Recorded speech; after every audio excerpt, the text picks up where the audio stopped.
good-natured but eccentric community volunteer, Hubie Dubois, finds himself at the center of a real murder case on Halloween night.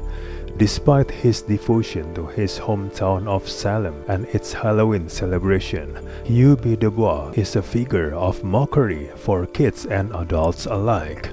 But this year, something is going bum in the night, and it's up to Hubie to save Halloween.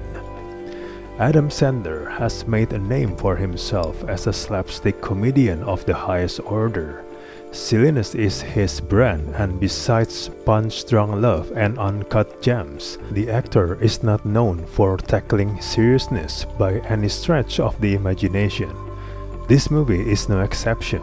In fact, it might even be one step too far. It's an awful feature from start to finish, made all the worse by distant memory of his best performance in Uncut Gems and its magnificent use of Sandler's unique screen presence. This movie has nothing at all but a series of bad, butt-centered jokes and a vain, offensive speech impediment as a stand-in for humor.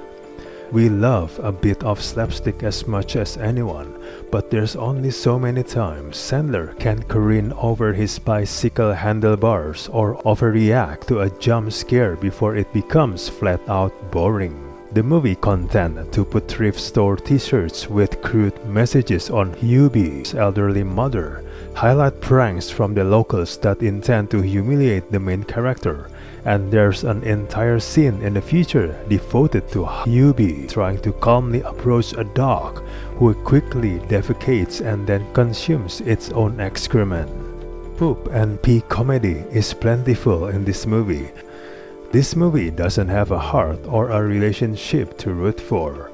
There's something about Violet, who's in love with Hubie, giving the feature a faint sense of romantic entanglement that doesn't go anywhere of note. The writing is not particularly attentive to anything relating to character, or the plot for that matter, unwilling to build a proper mystery to solve.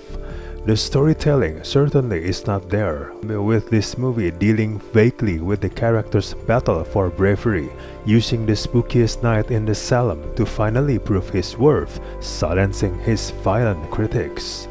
You will have to endure dozens of jokes falling flat as well.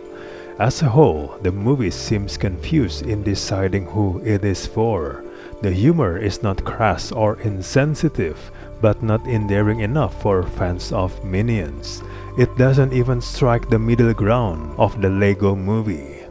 This movie has an A-list cast which includes Maya Rudolph, Ray Liotta, Julie Bowen, Tim Meadows, Rob Schneider, June Squibb, Steve Buscemi, Kenan Thompson, and Kevin James, amongst others. But despite their formidable efforts, there's nothing that makes this movie worth watching.